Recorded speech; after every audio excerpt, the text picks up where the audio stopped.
Welcome back to Streamline Investigation, people. I'm with Ali. Thank you very much for joining me. I just want to say that the Australian news has said that missing Gus Lamont was one of the largest searches in South Australia history and was launched involving SA Police, the Australian Defence Force, ADF, SES volunteers, and Indigenous trackers. And don't forget that Indigenous tracker turned around and said that he doesn't think that Gus was out there. And Ali was looking into basically, obviously, the family. It is sometimes very hard to get information. So what we're going to do, we're going to do it in parts as it comes in. But obviously, I don't want to keep putting the same thing out there, which I talk about myself, because we know the times which Gus went missing. We know that Josie was the original one, basically in the property, was supposed to be looking after the baby, and then Gus, who was playing outside, and that it was Shannon and Jessica that was basically feeding the sheep at first, and then it was said that they were looking for a lost sheep. So that's all we've got. We've got conflicts of information there. Is it because Josie had updated the police, who then basically told the news what their updates are? But it was weird that the news didn't say it was a mistake at the end of the day, because people are getting a bit confused. And obviously, myself and Ali have been through that before, that it was definitely, in the first couple of articles, the main online, it was basically the Shannon and the grandmother that was seated in the sea, and Josie was the one in the property. Over to you, Ali. Good afternoon. Yes, good morning, everybody, and happy Christmas. And hope you're all safe and well, and keep safe and warm in bad weather or good weather. I just hope you have an enjoyable, happy time. And we need to also think about those people that aren't able to spend Christmas with loved ones, and people that have had tragedies. So that's just my little intro to this morning from Dartmoor, where it's pouring with rain and it's bleak and horrible. But anyway, good morning, Martin. Good morning, and thank you very much for joining me. We haven't had it's only just a small discussion, because like, you're expecting visitors and I'm expecting a client in the next 20 minutes as well. But thank you for joining me. And so just in hindsight, Ali, what is your view on what the police have done in this case generally, and what can we expect maybe after Christmas now by the police or reports on missing Gus? Because obviously at the moment, as I've been saying, you've obviously been watching my videos, that is a little bit of a cold case at the moment. Yeah, well, I've been behind the scenes. Thank you. I always have. No, you're going to laugh at that. And I'm just moving so that I've probably got a better reception here for everybody to hear this morning, because this is completely unannounced, everybody. But yeah, poor little Gus, we still don't know where he is, do we? No. And so I have been behind the scenes digging a bit, as quite a few people have. Yeah. We did have a document come in last week, which I looked at. Okay. But my red flags went up when I noticed that it came from New England, which I know is in America. Okay. And so I sent it across to you, but we decided not to use it, Marvin, because I believe that was misinformation. Yes. Yeah. So we have disregarded that piece. Mm-hmm. But having said that, I have been busy. We hope to do another bigger bit on this later in the week or next week or whenever you've got the time, Marvin. Mm-hmm. But I've been digging into, as I always say, follow the money. Yes, I agree. And I have been onto the Australian business. I can't remember the last name of it because I haven't got my notes in front of me. But it's similar to our company's house. Okay. So That I'm makes sense. Yeah. meticulously going through that, and I have screenshot everything. Okay. So you will get that, as I say, Thank you. we can do something before next week. Anyway, I've been digging quite a lot, and I've found out that there's been a lot of movement of the assets of Oak Park Station. Mm-hmm. There's been 2 other names put out and registered at Companies House, or their equivalent, as I say. And you have to cross-reference it because there's also the business name as well as the company house name. So people who don't know how to do that, this is all in the public domain. So if you want to check my work, you can do so. Thank you very much. Yeah. They have now registered part and parcels of the land. Some in Queensland. I have 2 plots of their land that's at Oak Park Station registered in Queensland. There is also another one registered in South Australia. I haven't dug into it as I want to, and I'm hoping to before we do the next broadcast, Marvin. Yeah. But I did check on the names, Jesse and Robert and Shannon and Gus, or his proper name is August. Correct. Yeah. So I did all that. I found out where these land bits have gone, and they're, as I say, in different parts. I've also highlighted that Gus was taken off the register.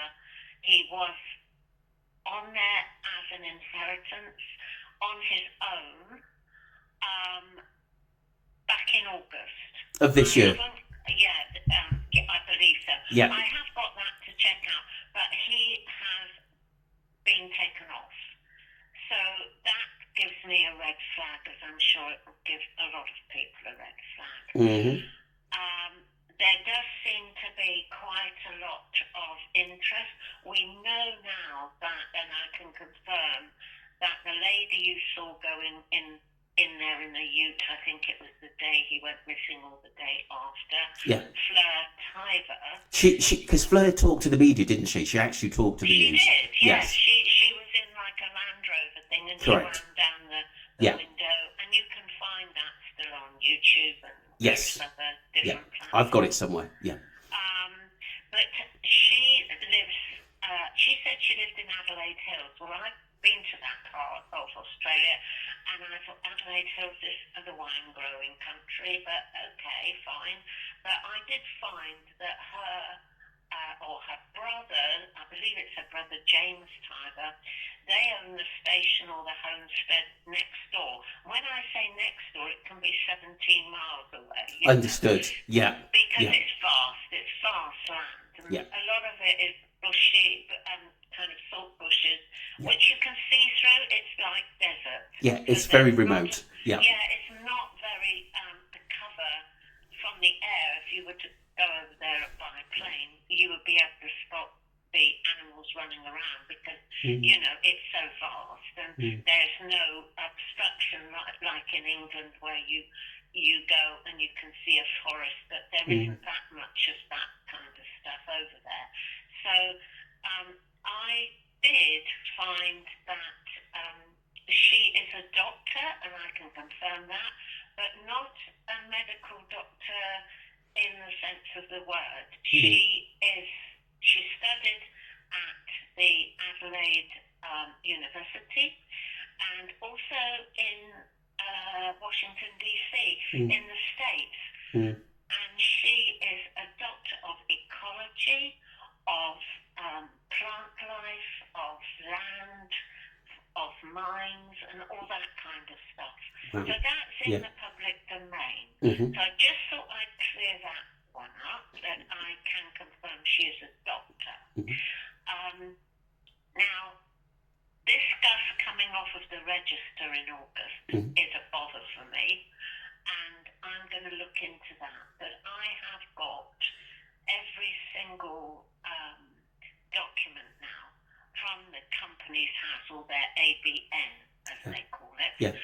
And I am going to to be looking at that. But for like Jessica, Hmm. there is 180 Jessica Murrays listed in their company's house structure.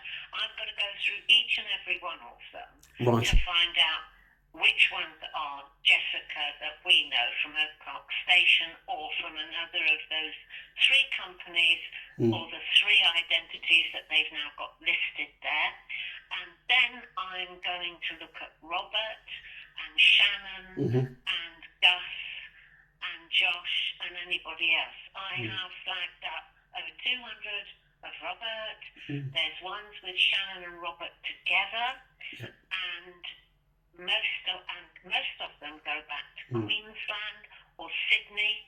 And I need to go through everyone meticulously to make sure we compare each one up with the document that we've got the right person. Yeah, Ali, can I just confirm that all the public can obviously look into themselves, into themselves as well. They can actually find this information. Company's house. Yeah. Initially, it's ABN is the website you want. Okay. There's also another one, and off the top of my head, I can't remember it. It's like ABN. It's not just the business one. It's the other one, and I forget the name of that one. And you've caught me unawares today. But I do have those, and you know, one is for the registration of the land and everything else, and the other one is for the companies. But you can look them up. The only thing is, in order to go further and do a bit of digging, it does cost. Right. Like it does over here. Yeah. And you can belong to any of these company house structures. And there's various companies that companies house get paid to do more delving, so to speak. Yeah. But in Australia, it's quite expensive. It's not so bad over here. I don't know why, because everything I found when I was in Australia was pretty cheap. You know, so it was a bit of a shock. I think it's £40 a time. So I'm going to be really, really selective if I have to pay anything towards them. But at least I will get the names and the parcels of land. Like, for instance, I do know that there's two parcels of land from Oak Park Station which are now registered in Queensland under Robert's name. Okay. So that's an example. Well, another couple of things that I sort of basically wanted to discuss. We obviously we know the family very, very private. Obviously, there was a death in the family, we believe, around about September of this year, and then Gus getting basically taken off the basically public inheritance register in August. It's kind of strange. And like I said, and then the news coming out and saying, oh, they may sell Oak Park, they may sell Oak Park. I think maybe Oak Park, they wanted to sell it for a while and get as much money for it. But it's kind of odd.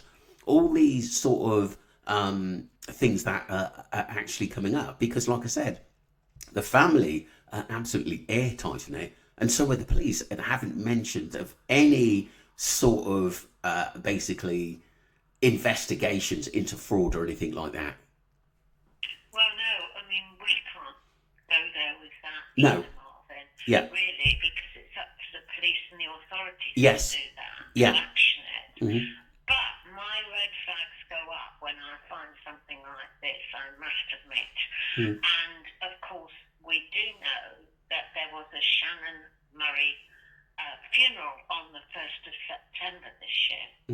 And that was done, funny enough, exactly where the places I've just said near QLD. So we have all that. That information is there. Yeah. Absolutely, yeah. So that's a puzzle, really. I don't know about, that was the funeral, but no date of death. And I have tried to find that out. Again, I am sure I can do, but it's just going to take me time and probably got to pay a little bit to do it, which is okay. Is there a possibility, Ali, that could have been a relative? But I just find it odd that it was mentioned sort of by the police or the news that they've recently had a bereavement in the family, and can you please go easy on them? Do you know what I mean? Because that would be sort of the way to go forward in saying, look, we've recently had a death in the family, and Gus has gone missing. We're not all feeling too good. Our heads are all over the place. It would help if the family came out and said something. Well, yeah, you'd think with a young child missing, Yeah. they'd be distraught and that, and I can't see that, can you? No, definitely not. I mean, perhaps we're made of different stuff, I don't know, but yeah, I always find with these cases, Marvin, it's what you're not being told which is interesting rather than what you are being told. So, yeah, I mean, I don't know where Gus is. It is a real pity that nobody has flagged all this. And what is Josh doing about it?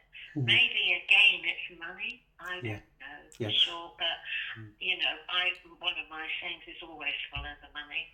I have also tracked one of these companies to Tasmania, so I'm waiting on. I do have the documents for that, but I'm waiting to get down to looking at that in more depth. Yeah. So we just got to sit here and look. I'm not accusing anybody of anything, but it seems strange that Gus has been taken off of the register. Yeah, the inheritance register, and that was only in August, and that was basically just say a month after Well, I've got to check the dates before. on everything. As I say, we need, if you, I know you do want me to, I will be looking in that, but we'll be able to elaborate on it. When we've got to get time to do it all. Yes. It's difficult. Yeah, but, with Christmas, I have screenshot everything so that people can see how it works with these companies, and I'll hopefully send that up to you over the next few days. Thank you very much, Ali. Thank you for your support. I know you're expecting visitors soon. I am. Yeah. But I'm still here in my PJs, to be honest. Wow. You haven't had to, are you still getting those calls from Australia? No, I'm not. Actually, no. And they were supposed to be ringing me and sending me some stuff, and I haven't had anything. But it actually just gives me a chance to have a clean through, to be honest. Yeah. But like I said, people, myself and Ali and Don, we're still going to investigate the case, and we're still going to put out information, basically. But we as a channel, we look at not just this case, but many other cases like the Jay Slater case, the Madeleine McCann case. We do look for sometimes documents that the public can sort of look into to find more information about the family. I think it's crucial, but I think what you'll find is eventually in this case, it is, like Ali said, about the money. A very sad state of affairs worldwide, to be honest, Marvin. I know that I did catch one of your videos yesterday. I can't always catch them, but I did, to change the subject on MASCA. And I actually have the data for MASCA for 2024. The visitors' numbers went up to 100,000. Oh my God. I did have that data because I know that you said, there's an influx, but that is official data from the Spanish government. So that's interesting. So you see how busy Masca was. Yeah, definitely. So it's a bit like the Gus case. You just got to follow the money and look at the data. Yeah. But the problem is, because the family or no one of, say, political, for instance, a lawyer, have said it, the public are very, very wary in what to believe and not. If the newspaper has said it out there, they're thinking of selling the property, there's something bent in it, everyone's going to jump on it because this massive media outlet had said something that they think there's something dodgy about Oak Park and money and basically dodgy dealings. Do you see what I mean? Because we haven't had that, and it's dirt quiet, I think it's people are still on the perimeter, not knowing what to think. Yes, we've had people going steaming in there. I think he was taken. I think it was all of a setup at the end of the day. But the police have said since day one, this is a recovery mission, and there's no crime involved. And they've always said that from day one. And they seem very, very comfortable in saying that. Well, it could have been an accident. Who knows? But then if there is an accident, you can can't you? Correct. Yeah. I mean, accidents do happen, unfortunately, especially on farms. Mm. So, there's no shame in that. Yes, you can say, well, I shouldn't have left the tractor on, but, it was running and I just wanted to nip to the loo or something, and something happens, yes. And when I was at my farm and we had a near catastrophe with a neighbour that was driving a tractor with a trailer on the back, and he hadn't hitched it on properly, and the trailer started overtaking him, going down a very steep incline, and the trailer started going, and if there wasn't trees in the way that stopped the tractor, I'm sure there would have been disaster there. But it happens so quickly, these accidents sometimes. But I mean, in this case, I just get a feeling there's more to it. Yeah, I think so. I think so. I just, and also the new Australian government are now reinvesting a lot into gold mines in the area, and there will be a lot of money for repurposing the land if the sheep aren't paying, etc. And I believe that might have been a trigger for them to put the place up for sale, because it is 30, 40 miles away from the nearest town, really, which is, people can't imagine that, but it is a long way away. Right. Thank you very much, Ali. My client has turned up, and I know you're expecting guests. And so what we'll do, obviously, once we've got all the information put together, myself and Ali will do a video when we've got time. Yeah, I mean, I've got all the documents from their version of Companies House, with all the where they're all active and some where they're not active, and it's just a matter of sitting down and spending. I've got 5 people I'm kind of looking at, and each one of them is at least 150 documents, so it's going to take me a while. But I can more or less glance straight away and know if it's the right person or not now, because so yeah, we can go on that. But in the meantime, let's hope this little lad is found. Yeah, we pray to God that does happen. Once again, thank you very much, Ali, and thank you for coming on last minute, because I did want to do something for the public, because I was generally running out of things to talk about on the Gus Lamont case, because there's no third-party news of friends who's got messages from the family. There's no police updates, and there's no news updates as well. So, but I'm glad that obviously we know Don's on the case and still feeding this information, and you're looking into the background of the family as well. And that's absolutely wonderful, because like I said, we want to know where Gus is and what's happened to him. Yeah, and Don, if you're listening, just send me over that film, please. I'm waiting for it. And send it to the new bit of apparatus I've got, because as you know, I had a data a breach last week, and that's been an absolute nightmare to get on top of, but we're getting there. So let's just hope this wouldn't it be a lovely Christmas present for the family and everybody if little Gus was found safe and well? Yes, most definitely. Thank you very much, Ali. On that note, okay, take care everybody, and happy Christmas. Take care. Don't forget to subscribe to Streamline Entertainment, my first channel, and obviously this channel, Streamline Investigations. And myself and Ali will be looking at the messages as well, but I will probably, because this is a over 20-minute video, I will check all the messages tomorrow and read them out. Thank you very much, people. Take care of yourself. Bye.